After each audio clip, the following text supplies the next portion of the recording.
Ambassador Gill, we're very honored that you're with us today. Your background and experiences are very impressive. You've been an international diplomat for many years, and you more recently co-led and directed the UN Secretary General's high-level panel on digital cooperation with personalities like Melinda Gates and Jack Ma. You've lived across the world, and you've been an international ambassador and expert on defense as well as emerging technologies. You also sit on a number of councils with the WEF, namely, and you're currently also a commissioner with the Financial Times and Lancet Commission working on digital health. In the past year, you took on the leadership of a global organization called the International Digital Health and AI Research Collaborative, also known as IDAIR.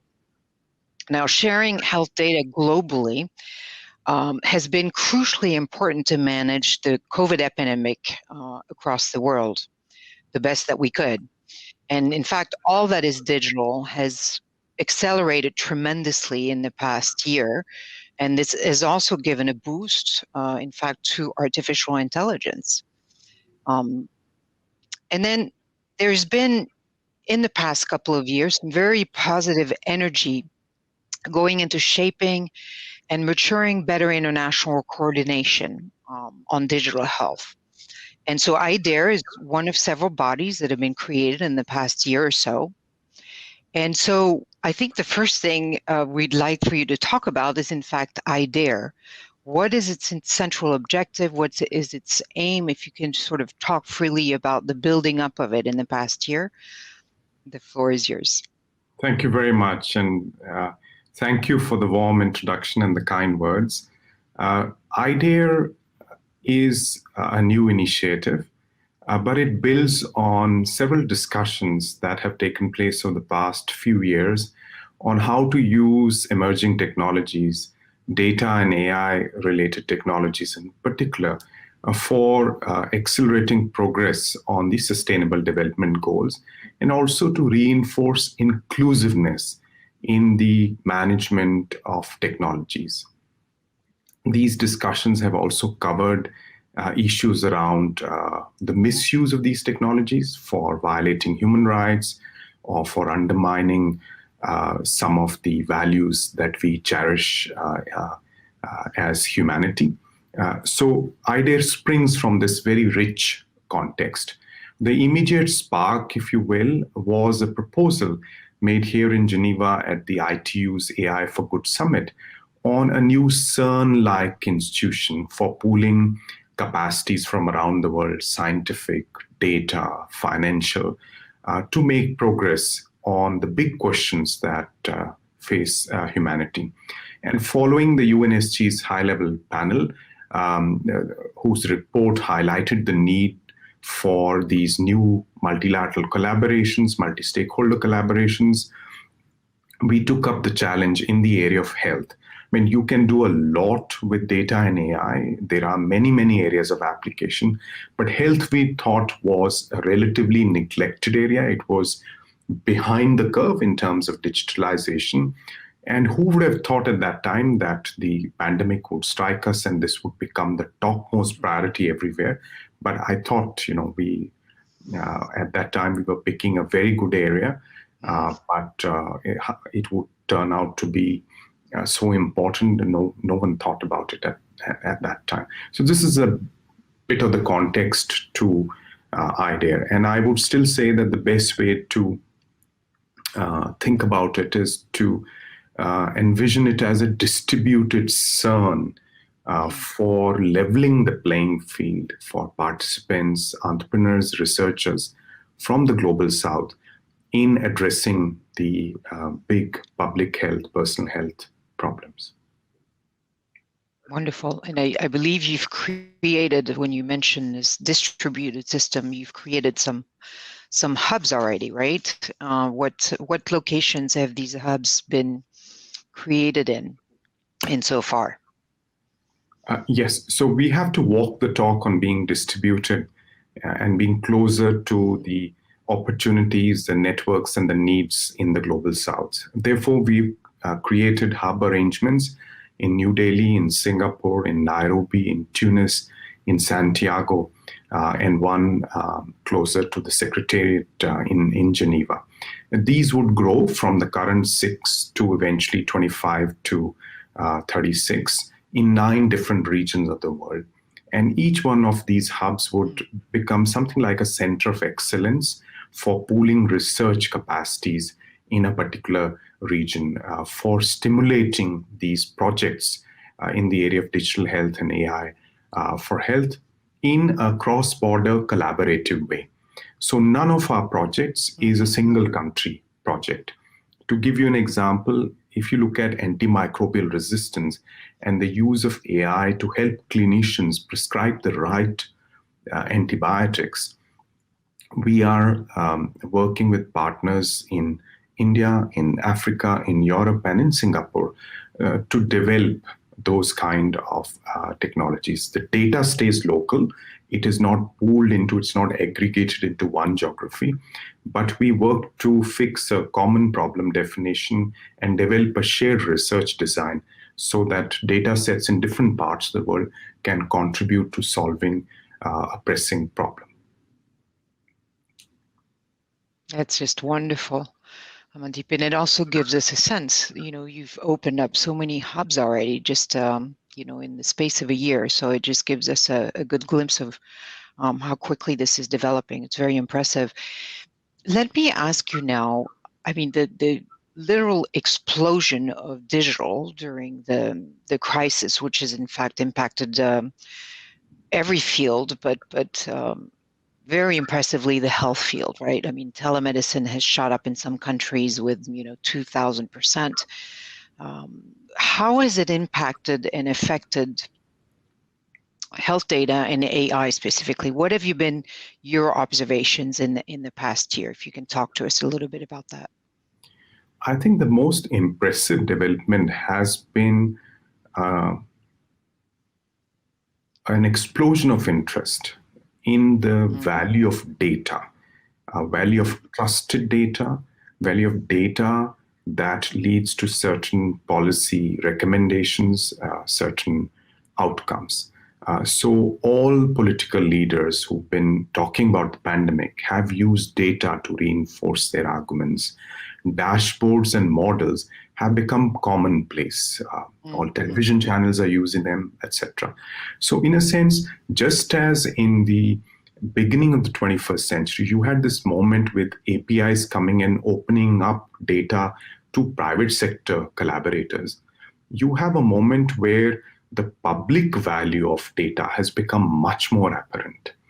So this is, for me, the most interesting outcome of the past year and a half. Another outcome is the use of digital to reinforce collaboration. So digital not as an end in itself, but as a way to stitch together global collaboration.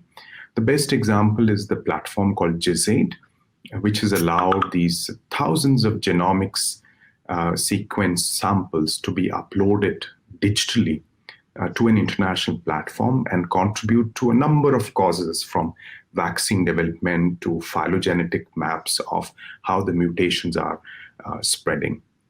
So a few years ago, this would not have been imaginable. And this is practically a kind of spontaneous growth. And imagine what could happen if we were to bring more method and more purpose into some of this work. Yeah.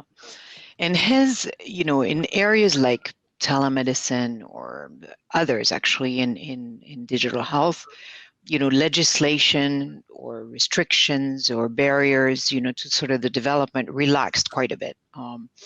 Or say reimbursement mechanisms were put in place where they didn't exist or were boosted.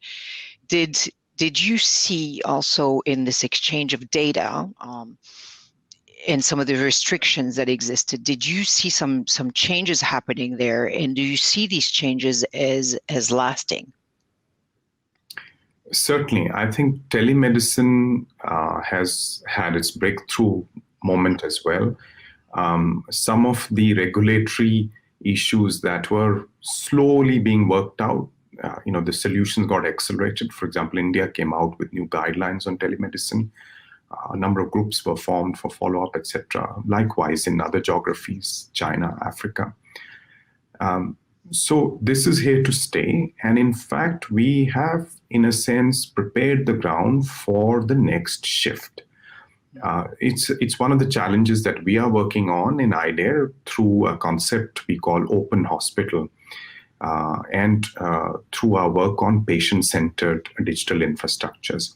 So imagine that the current generation of telemedicine technologies are enhanced with technologies that also allow patients to come together as support groups, that also allow doctors and other providers of healthcare and information to optimize their time and to spend more time where the need is, where access issues are there in villages, in far-flung communities where physical access is a problem, or even in the developed world, communities of seniors and elders where there are socio-emotional barriers to access. So I think a chapter has opened, but it would require much thoughtful work on privacy protection, on data protection, on making sure that there is a quality barrier that the WhatsApp doctor, as it's often called, does not take over the scientifically based practice of healthcare. So there are a lot of challenges to be overcome as well. Absolutely. And let's talk for just a minute, which of course it's a subject we could speak about for hours, about interoperability. Having been myself in the field of digital health for about 10 years, thankfully over the years or the last few years, interoperability, is something that that the ecosystem, I would say, started working on, right? Because we still have and face many issues, even on a national front.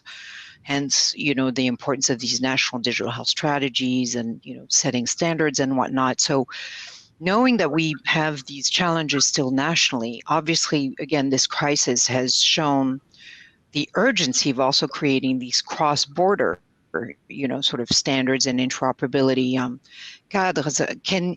So what will I-DAIR's role be in that? Are other organizations working on this notion of cross-border and international, cooperation in the area of health data and AI, which, obviously AI is dependent again on the quality of the data. But tell us a little bit more about I-DAIR's role and where you see all of this. Like, are we anywhere? Has any, progress been made already on the international front specifically, of course, right? If you can tell us about that, Amandeep.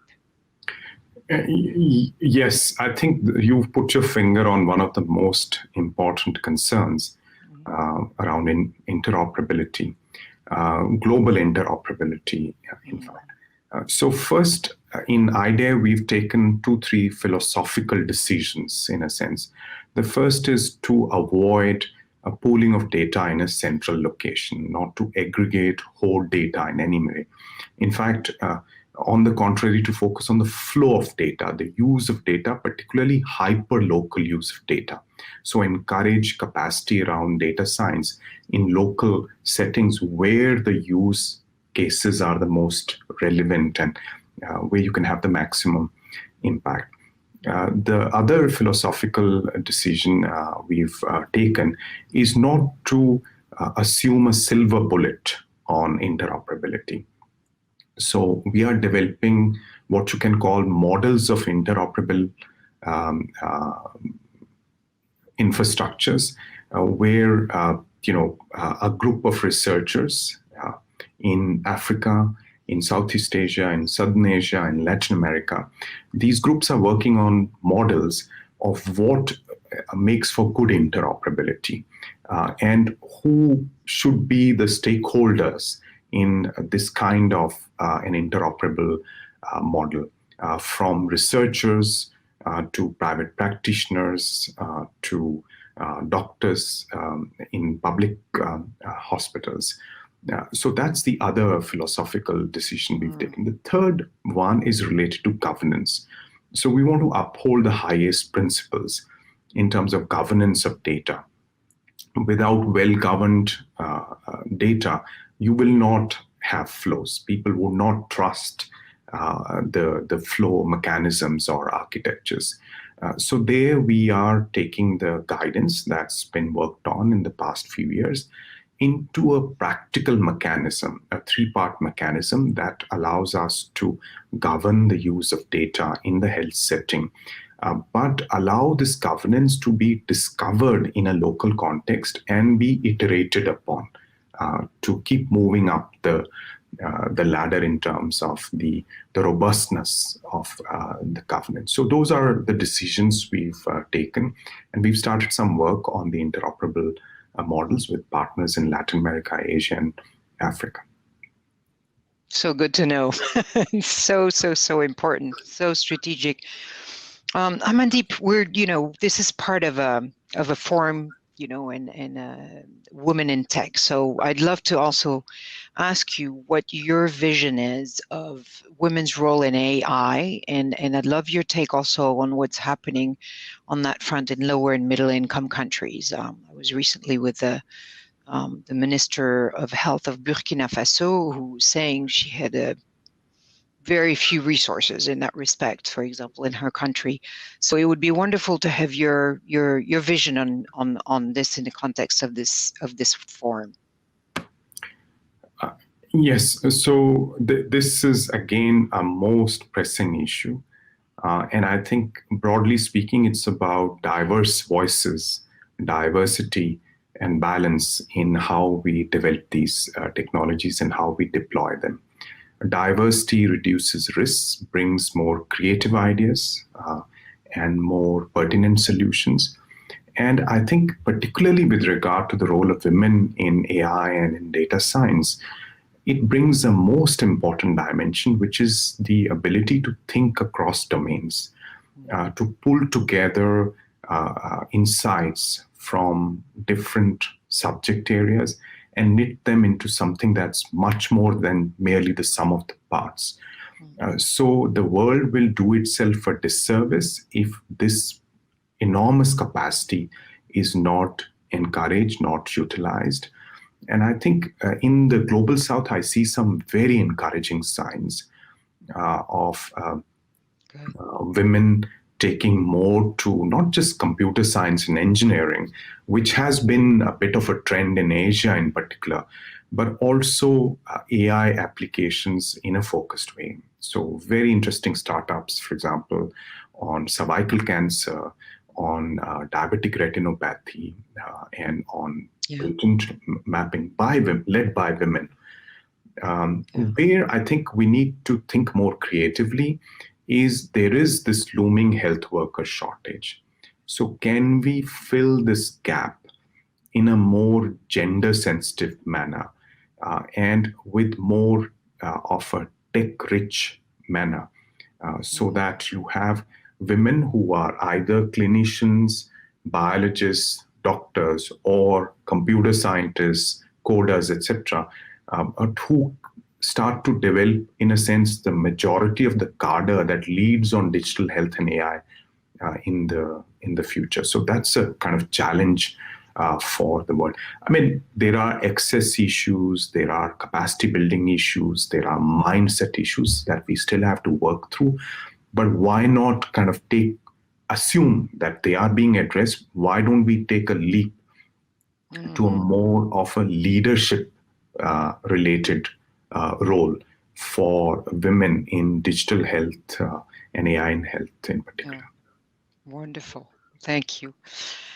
Amandeep, thank you again very sincerely for having taken the time to be with us today. We really wish you much success in building up IDAIR. There's no question of how important its mission is. So really all the very best for that. Thank you again. Thank you very much, Florence. Thank you for this opportunity.